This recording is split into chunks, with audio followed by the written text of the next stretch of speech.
नमस्कार दोस्तों, मैं हूं दिनेश तिवारी। बहुत बहुत स्वागत है आपका इंडिया इंटरनेशनल के इस प्रोग्राम के अंदर। दोस्तों, हालात बद से बदतर हो गए हैं, ख़ास तौर से गल्फ़ के एरिया में। कल रात को जो ईरान का अटैक हुआ है डिमोना में और अरास सिटीज़ के अंदर, जो कि साउथ ऑफ इज़राइल में पड़ते हैं, उसने तबाही मचा दी है। ऐसी तबाही की जिसमें कहा जा रहा है कि सैकड़ों लोग घायल हुए हैं और काफ़ी लोगों की मौत भी हुई है। जी हाँ, मौत भी हुई है।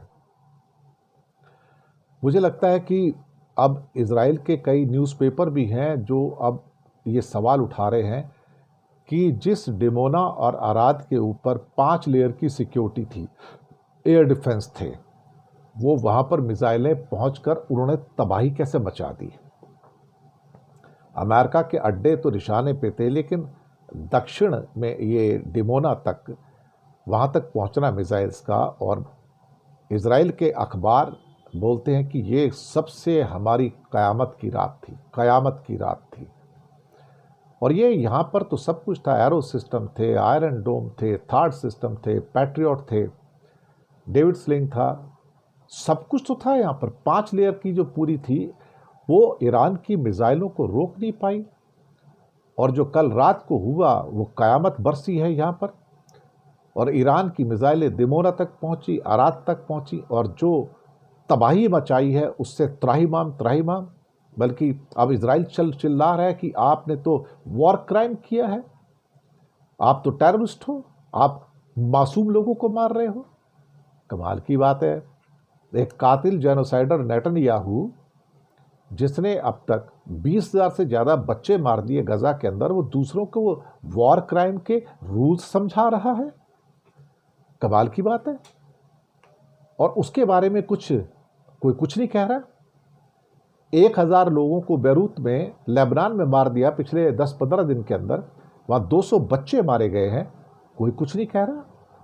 185 स्कूल की बच्चियाँ मारी गई ईरान के अंदर, उस पर कोई कुछ नहीं कह रहा कि ये वॉर क्रिमिनल्स हैं दोनों के दोनों, अमेरिका और ये। और यहाँ अब अंतर्राष्ट्रीय कानून के पाठ पढ़ाए जा रहे हैं नेतन्याहू के द्वारा कि आप वॉर क्रिमिनल हो, आप वॉर क्राइम कर रहे हो, आप टेररिस्ट हो। एक्चुअली टेरर अगर कोई है तो अमेरिका और इज़राइल खुद हैं। और फिर जो क्वेश्चन किए गए ख़ास तौर से इज़राइल के कुछ न्यूज़पेपर के द्वारा, उन्होंने, उसका नाम है यदियोत एहरोनॉट अखबार है, वो बोलता है कि 10 हेलीकॉप्टर आ रहे हैं, उसके अलावा 50 एम्बुलेंस आ रही हैं, और आप कह रहे हो कि 50 लोग घायल हुए हैं यहाँ पर। पहले 100 की बात, अब कहते 50। तो कहते हैं कि इतने सारे 50 लोगों को ले जाने के लिए इतने सारे हेलीकॉप्टर क्यों आ रहे हैं फिर भाई, इतने सारे हेलीकॉप्टर क्यों? तो अखबार कहता है कि ये सवाल अपना जवाब खुद ही दे देता है कि अल्टीमेटली इतने सारे हेलीकॉप्टर और 50 एम्बुलेंस जो आ रही हैं वो कहाँ से आ रही हैं, किस लिए आ रही हैं।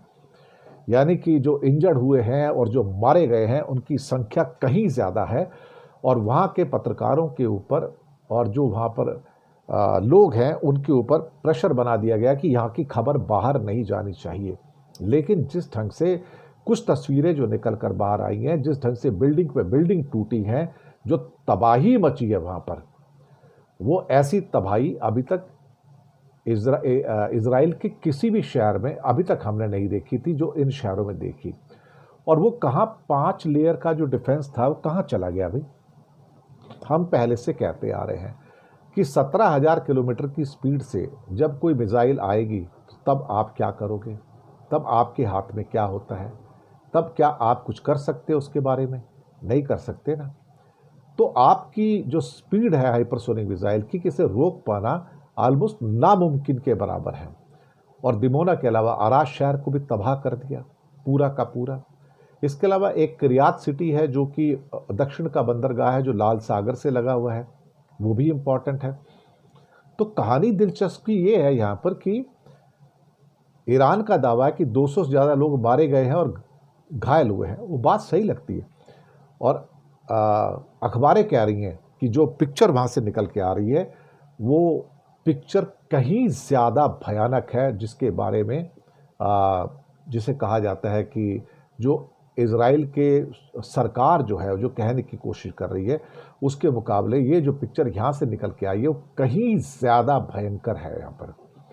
तो सही बात है, अब जैसा भी होगा जो भी होगा, लेकिन फ़िलहाल स्थितियाँ जो भी निकल कर आ रही हैं वो इस किस्म की हैं जो मुझे लगता है कि इज़राइल को पहली बार अब खौफ लग रहा है कि हाँ, मैं खतरे में आ गया हूँ और अमेरिका मुझे बचा नहीं पा रहा है। अमेरिका जिसको बाप मानता है वो बचा नहीं पा रहा। अमेरिका के तो अपने घर में ड्रोन पहुंचे हुए, तो क्या बचाएंगे।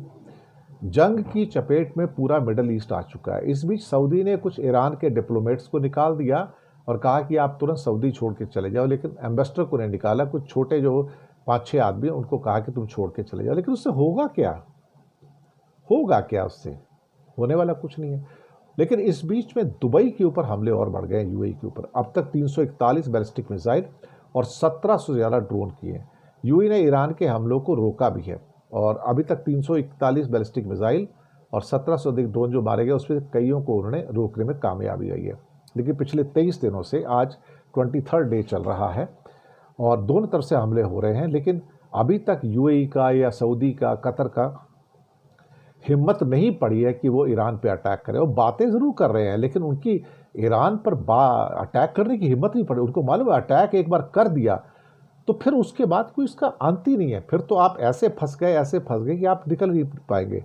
कहने को तो ईरान के बहुत सारे लोग मारे भी जा चुके हैं, उनके 1,500-2 हज़ार आम नागरिक भी मारे जा चुके हैं, उनकी सीनियर लीडरशिप भी मारी जा चुकी है। लेकिन उनका जो मोज़ेक स्ट्रक्चर है, उस मोज़ेक स्ट्रक्चर को ख़त्म कर पाना ऑलमोस्ट, जो क्या कहते हैं ना, कि इम्पॉसिबल है। आप उसको कुछ कर ही नहीं पा रहे हो, आपके बस की नहीं है उस मोज़ेक स्ट्रक्चर को ख़त्म करना, क्योंकि सबके पास कमांड है। दूसरी बात क्या है कि इन हमलों के बाद जो खाड़ी देशों का भरोसा है अमेरिका के ऊपर कम होता चला जा रहा है। वो कहते हैं ये आदमी तो यार अपनी सुरक्षा नहीं कर सकता, हमारी सुरक्षा क्या करेगा। इसके अपने ठिकाने, अपने मिलिट्री बेसिस, हेलीकॉप्टर बेसिस, इसके अपने हवाई जहाज नष्ट हो रहे हैं, इसके अपने F-16 बर्बाद हो रहे हैं, F-15 गिराए जा चुके हैं, इसके अपने F-35 भी गिराया जा चुका है, इसके कई और जो 7 टैंकर विमान वो भी नाश कर दिए गए हैं। तो यहाँ पर क्या कहते हैं कि इनकी जो आपातकालीन बैठक है वो भी बुलाई गई है कि आखिरकार ईरान का कैसे सामना किया जाए। देखिए, अगर अमेरिका और इज़राइल मिल के ईरान को डिफीट नहीं कर सकते, आप क्वेश्चन है मेन यहाँ पर मेन, अगर अमेरिका और इज़राइल मिलकर, जो अपने आप को बड़ी सुपर पावर समझते हैं, ईरान को डिफीट नहीं कर सकते, तो आप समझ लीजिएगा कि ये अमेरिका की हार है, ये इज़राइल की हार है और आज नहीं तो कल उनको घुटने टेकने पड़ेंगे। मैं आपसे गारंटी से कहता हूँ कि इनको घुटने टेकने पड़ेंगे। कुछ भी आप सोच लीजिएगा कि ये बच नहीं पाएंगे और नेतन्याहू भी नहीं बच पाएंगे और ट्रंप भी नहीं बच पाएंगे।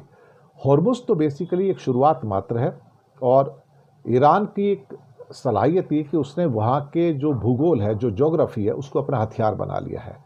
और इस किस्म के और भी ऐसे स्ट्रेट हैं दुनिया में जो जिसको वहाँ के देश चाहें तो हथियार बना सकते हैं, लेकिन इतनी खूबसूरती से ईरान ने इसको अपना हथियार बनाया है, ये तो मुझे लगता है कि चीज़ें अब हाथ से बिल्कुल बाहर हो चुकी हैं।